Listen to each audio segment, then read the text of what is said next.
this system uses now for survival national security organs, particularly the police. They use the national treasury where they get money from there, even like Omtata said, without sometimes following, the law. They use, of course, the executive.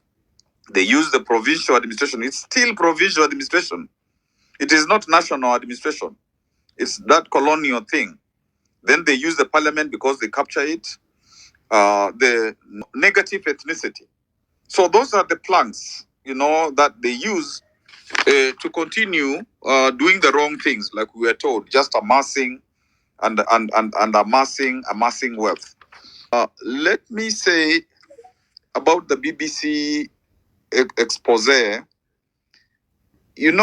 Those are people who are taking a film. We used to call them films. They are taking a film. And so they are not inventing anything. They are simply showing us what happened. So if you have a problem with that, then you must have a problem with yourself, because it's not something that is being invented. It is the reality. And in actual fact, they just decided, as somebody mentioned, to just show us about 3 cases. But it was illustrative. I think it was also done quite professionally and intentionally. So anybody who is saying that it's portraying the country in bad light and all that kind of stuff, but it is things that happened that were done by the system, and this is just reporting and analyzing. So even people like those should be, although it's not easy, they should be ashamed of themselves because they have no shame. Now, if I can talk about Parliament, because those deaths occurred at Parliament, the ones which were recorded. You see, when people are looking for the votes, they go to the citizens. But they also go to the citizens through the parties. And we have been told that these are tribal parties. Abdullah told us that, and, they are. So most of them, I would imagine, the majority of them. So these parties, when you go into Parliament, you owe allegiance to the parties. You no longer owe allegiance to the people. So if we think that these parliamentarians are owing allegiance to us, then, we are wrong. And that's why they will not speak for us. That's why they will, vote yes and so on. And I like the point which was made by the gentleman from Nakuru, that we need to document all these people who, vote for the wrong way, speak the wrong things. We need to, have a list and continue to tell Kenyans, these guys don't represent you. They represent themselves. You don't know whom they represent else. And therefore, they should never come back to Parliament.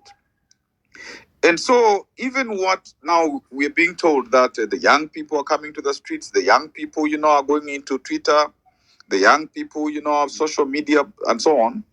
It is simply because they have realized Parliament does not represent them.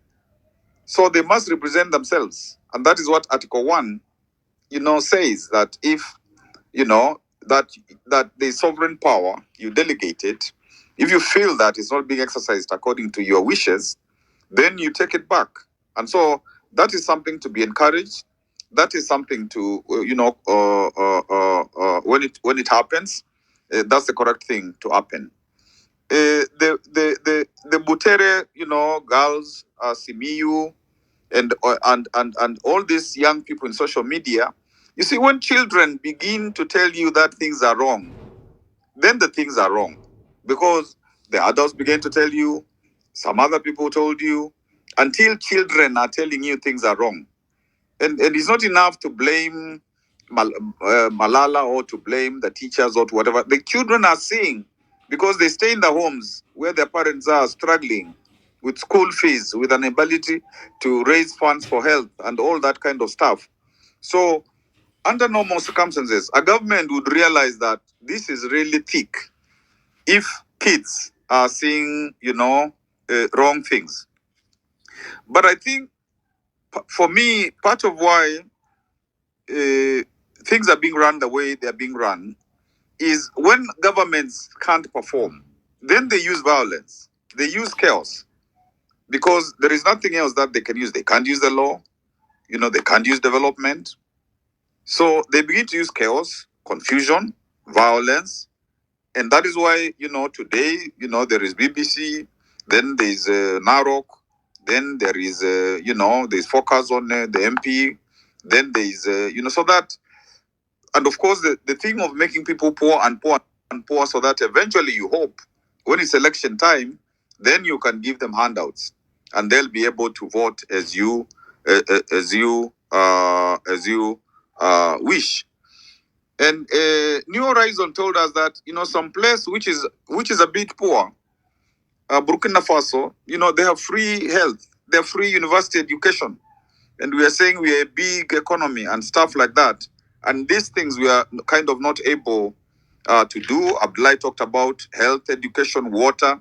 Those are things that you tell people But of course, if government prioritizes a few people just thieving and thieving and thieving, it's not possible to do those things that are usually done.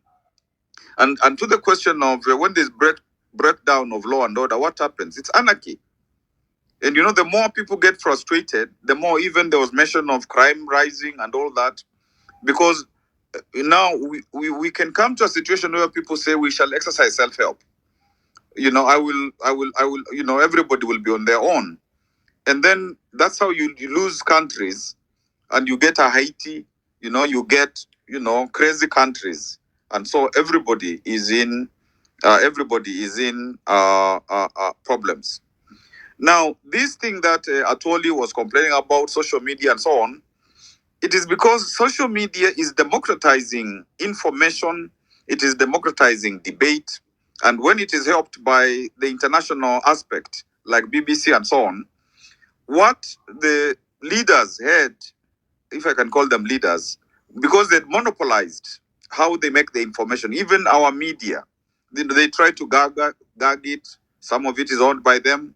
So now they're very upset that there is a means where information is being democratized, where there is debate is being democratized, and they're being challenged at every turn.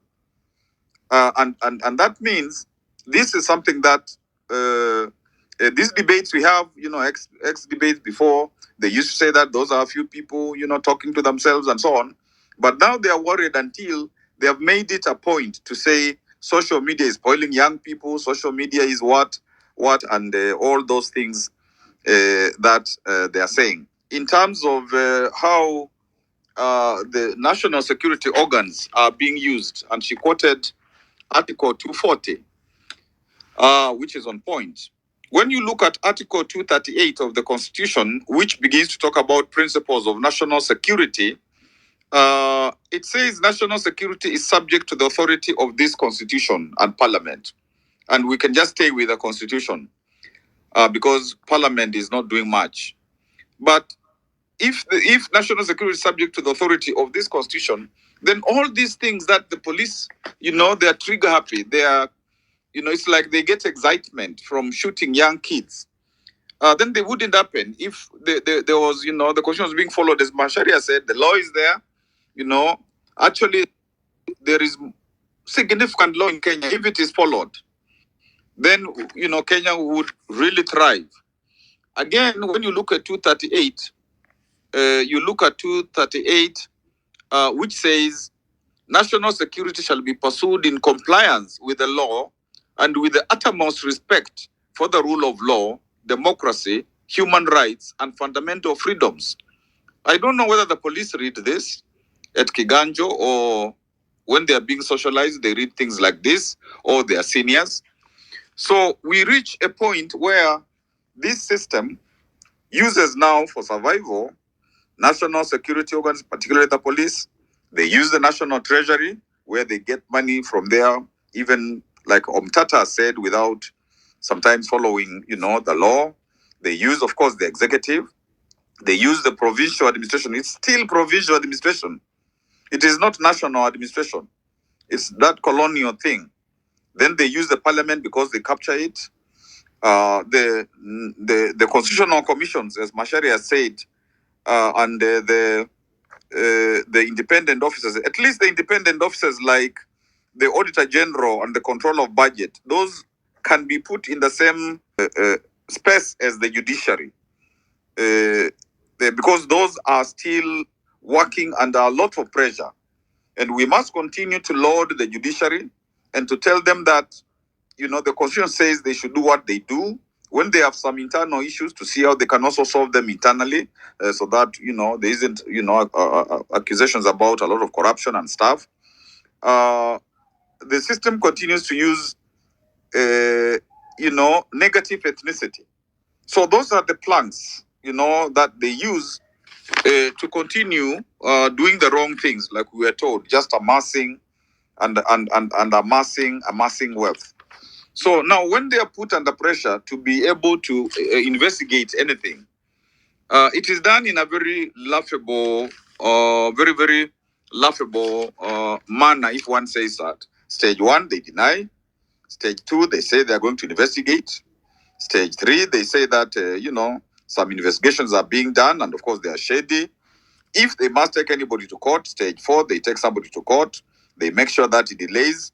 Later, stage five or whatever stage, they say that the person was not innocent. So when you are being taken to court, you are told, we are going to just take you for sure, but you're okay. Even when you come out, continue to do whatever you do. And we were explained clearly how IPOA, will not be able to help. And even when the laws, as you ask, they say that there should be picketing, there should be, because parliament belongs to the people. Why would you tell the people that they can't go near it? Tell the police they're going to do that, and until they get frustrated, because they're being told that parliament now, after you have voted for these guys, this has become sacred. You can't come here anymore unless you're invited by MP.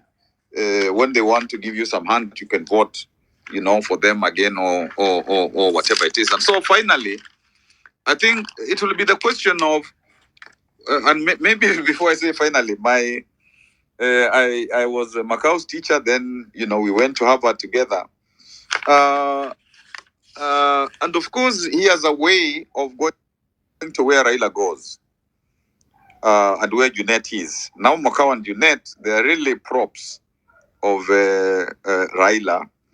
And I hope he has not accepted this job so that he can help how those NADCO constitutional provisions should be passed, or how now this current constitution should be mutilated. And I hope that his advice, if it will be hard, will be about how to implement the constitution. Because if he was to do that, at least people will say, well, we were not happy with what you did, but maybe now you are redeemed. And even because he was in the Truth and Justice Reconciliation space, to say to the government all these things that were done, and the Justice, and Reconciliation Committee said they should be attended to, to say that he should do so. But of course, Macau may not know, or maybe he knows. You are not invited to those spaces so that you can be innovative. You are invited to those spaces so that you can explain to them how what they want done will be done. And if you don't, then you are not useful. You are not useful to them. And we will wait to see what difference it makes. But just to know that you can't, the constitution, that can't be, you can't touch the constitution.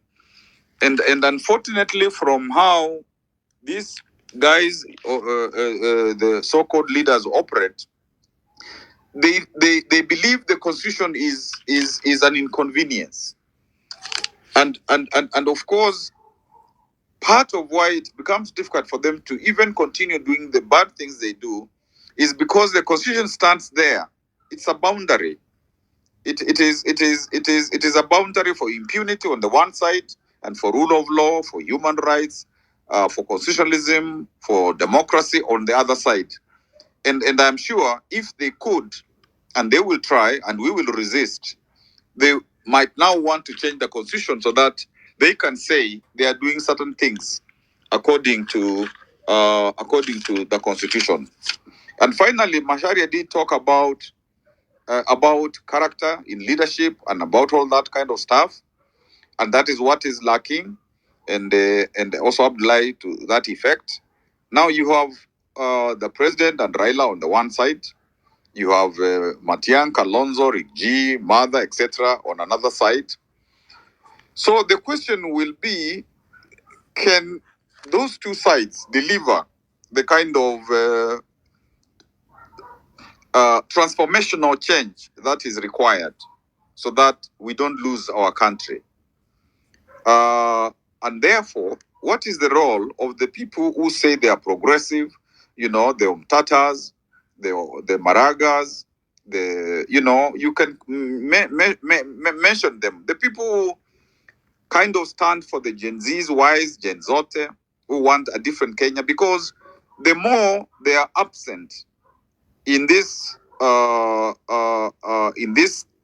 stage, then it means that only these other two groups will continue to convince Kenyans, and of course, Kenyans can again be misdirected to thinking that there is a solution, which might not be a solution, not the tribalist solution of the Gen Z's, a government that works, all those positive things that must happen. I've taken some time and I yield.